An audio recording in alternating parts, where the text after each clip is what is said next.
लोग जो टॉपिक पढ़ने जा रहे हैं वो टॉपिक है, आवाज आ रही है क्या?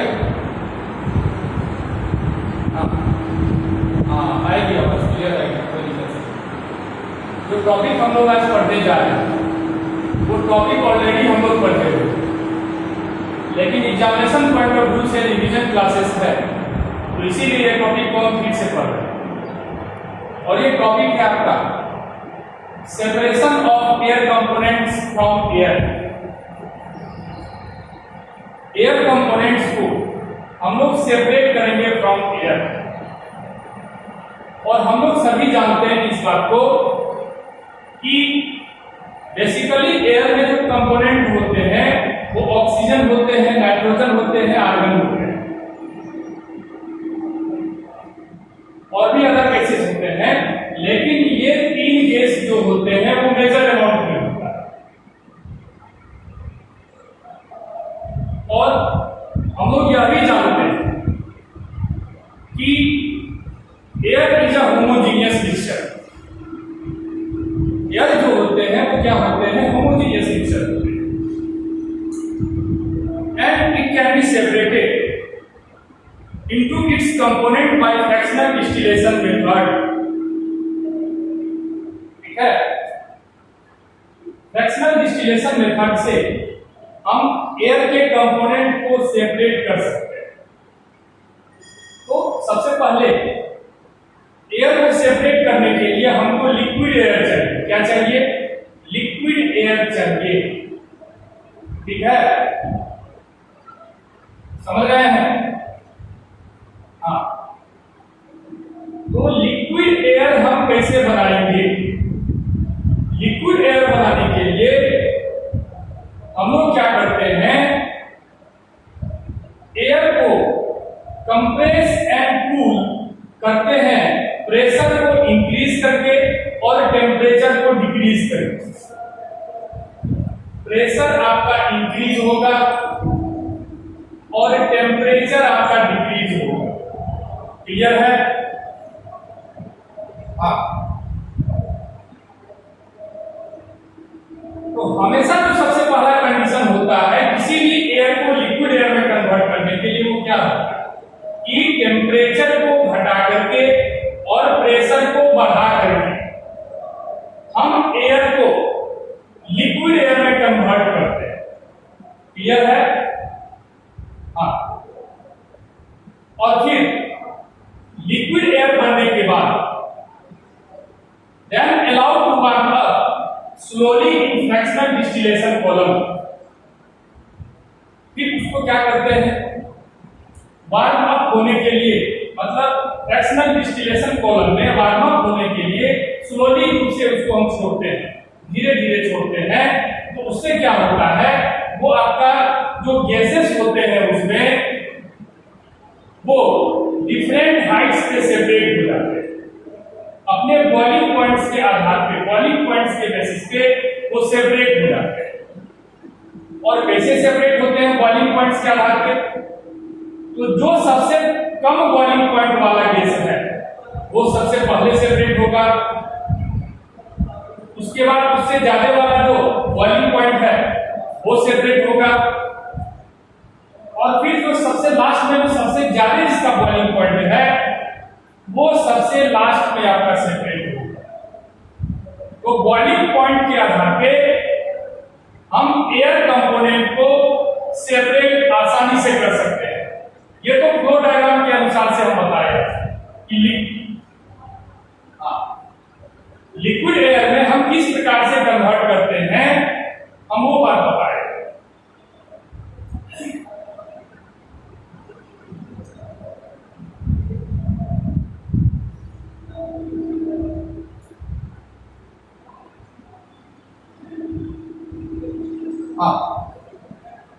लेकिन ये लिक्विड एयर बनाने के लिए हमको एक भारी भरकम यहाँ पे फिगर से गुजरना पड़ता है। ऐसा नहीं है कि लिक्विड एयर सिंपल हम फ्लो डायग्राम देख लें तो हम समझ जाएंगे कि लिक्विड एयर आपका कन्वर्ट हो जाता है। ऐसा नहीं, लिक्विड एयर को कन्वर्ट करने के लिए, एयर को लिक्विड एयर में कन्वर्ट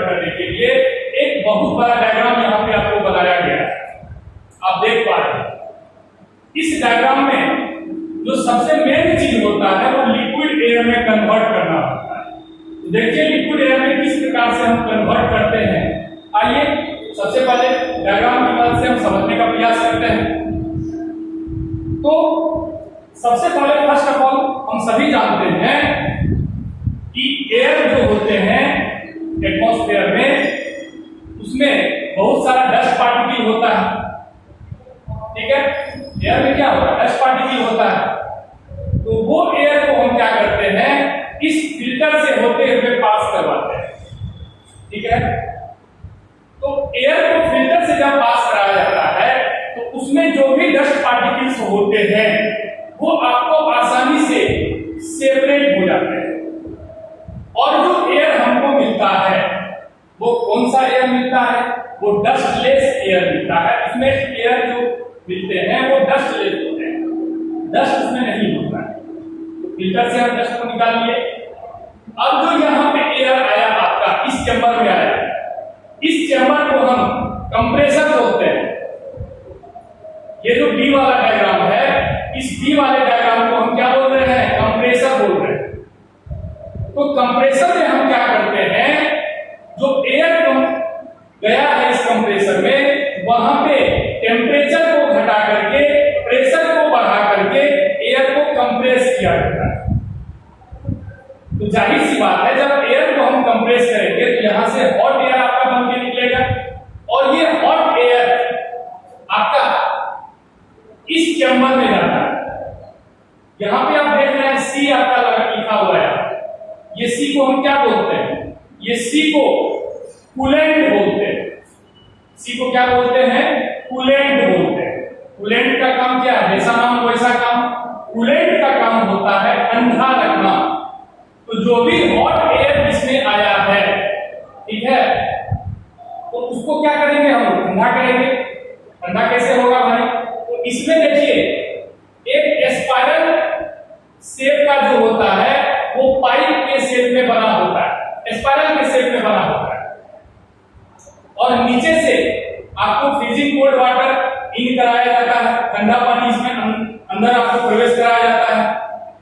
और ऊपर में वो गर्म पानी आपका बाहर निकल जाता है। वो गर्म पानी कैसे बाहर निकलता है, वो गर्म पानी इस तरह से आपका बाहर निकलता है कि जो भी हॉट एयर इसमें आया उस हॉट एयर को कोल्ड एयर में कन्वर्ट करने के लिए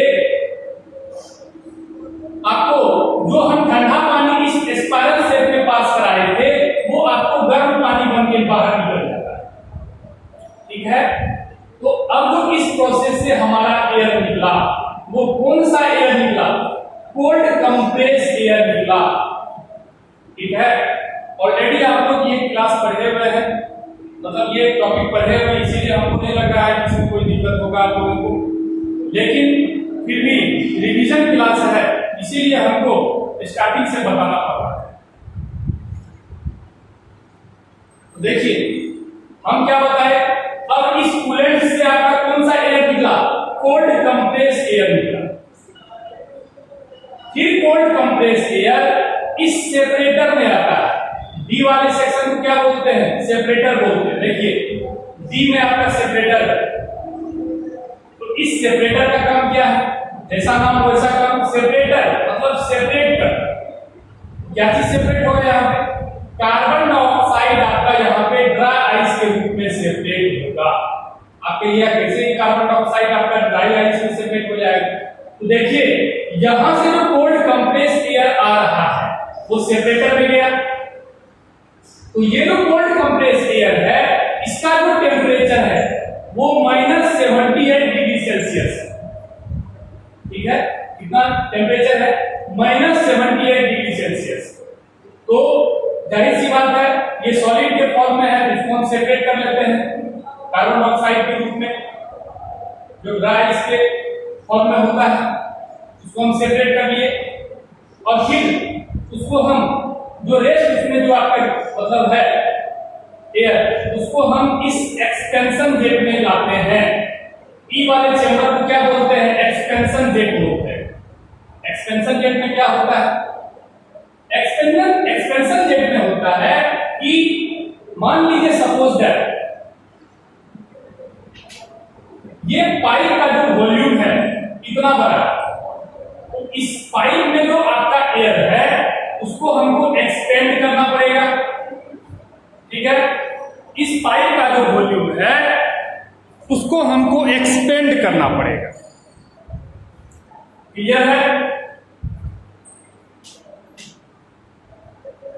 तो छोटे से पाइप के वॉल्यूम को हमको बड़ा में एक्सपेंड करना है, उसके लिए क्या करते हैं हम लोग एक्सपेंशन जेट में लाते हैं, इस चेंबर में लाते हैं, यहाँ पे वॉल्यूम बड़ा है, ठीक है।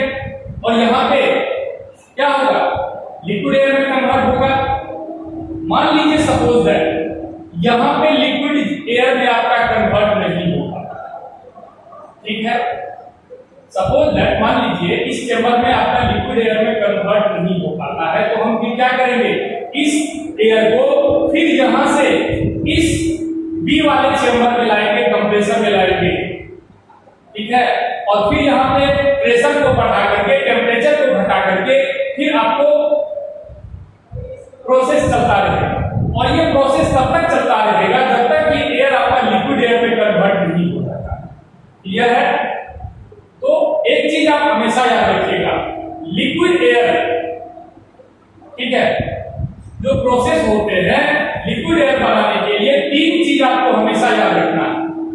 क्या चीज, CCR बताए हुए लिक्विड एयर बनाने के लिए हमको तीन चीज हमेशा याद रखना है। C से कंप्रेशन, ठीक है, और C से आपका ये भी कंप्रेशन हो गया, और R से रैपिड एक्सपेंशन, ठीक है।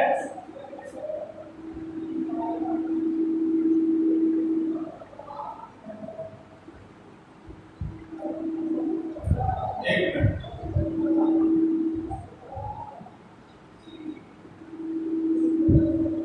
अच्छा कोई भैया बता सकते हैं CCR का फुल फॉर्म क्या बताइए, बताइए।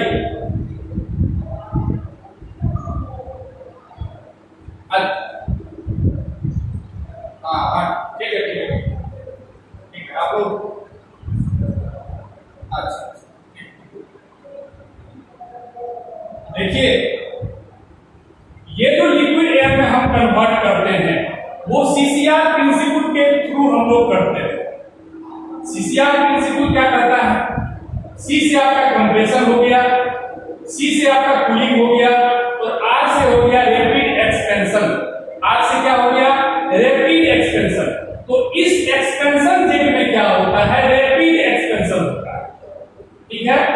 तो हमेशा याद रखिएगा, लिक्विड एयर में कन्वर्ट करने के लिए तीन प्रोसेस से हम लोग गुजरना पड़ता है। सबसे पहला कंप्रेशन, जहां पे टेम्परेचर को घटा करके और प्रेशर को बढ़ा करके, ठीक है। और फिर सेकेंड जो प्रोसेस है वो कूलिंग है। वो कूलिंग कहां पे होता है, कूलेंट में होता है।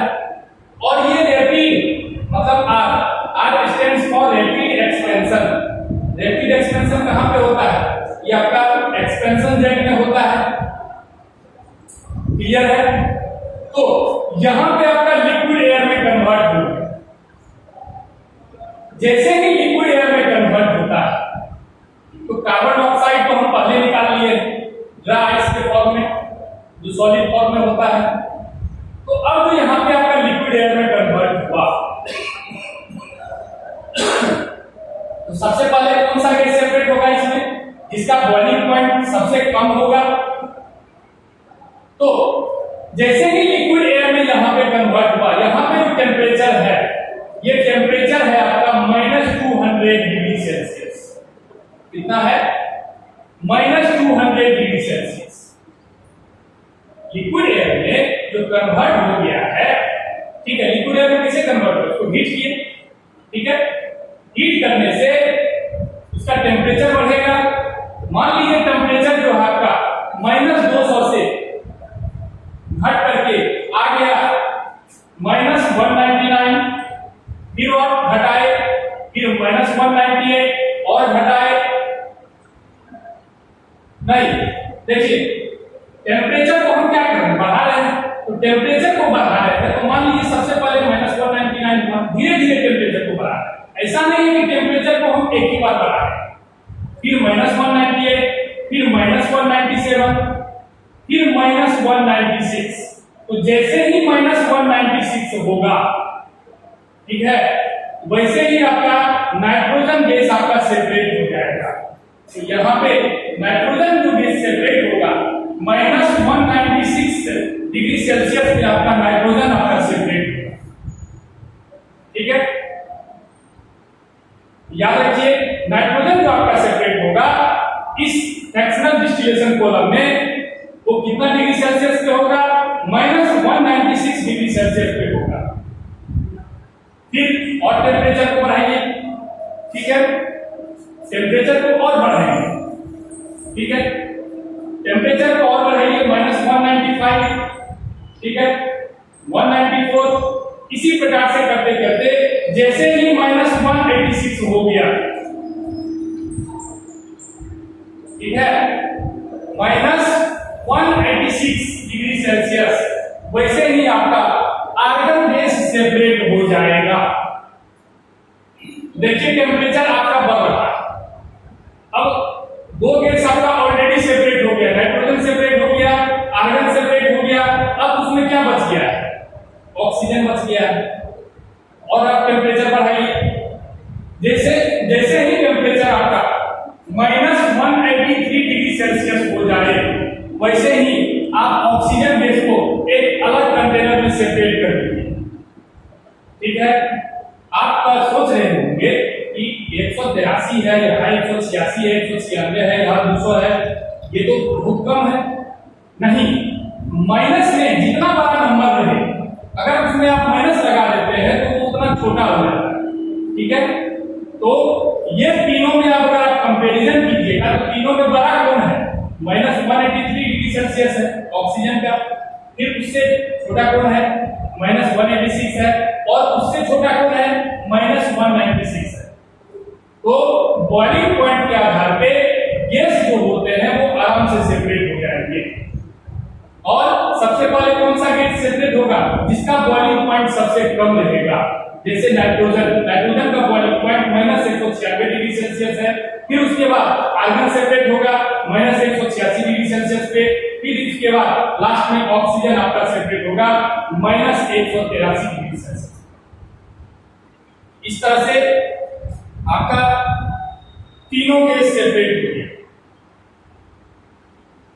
अब बताइए, कोई दिक्कत है तो बोलिए। हाँ,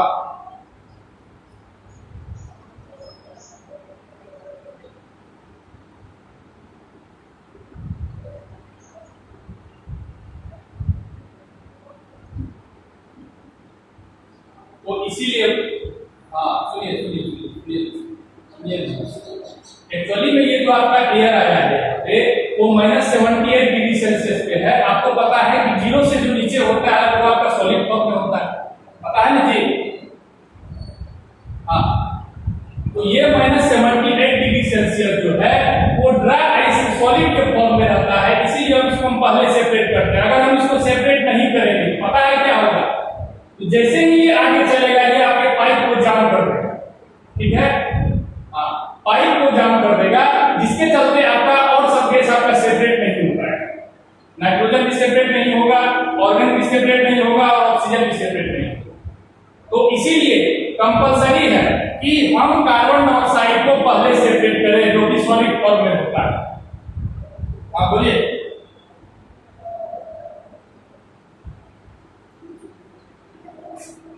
क्या बोले? नहीं भैया, वो कब होता है? जब आपका कार्बन डाइऑक्साइड फॉर्म में होता है। ये तो आपका एयर से इसको हम सेपरेट कर रहे हैं ना। बोलिए।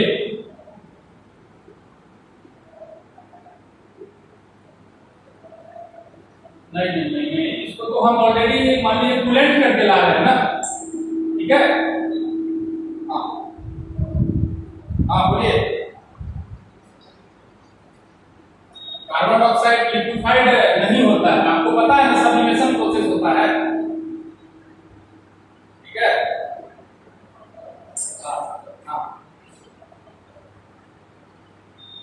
तो आज हम लोग separation of air components from बारे में बात की। ठीक है, इसमें और कौन सा टॉपिक बचा है बताइए इस चैप्टर में?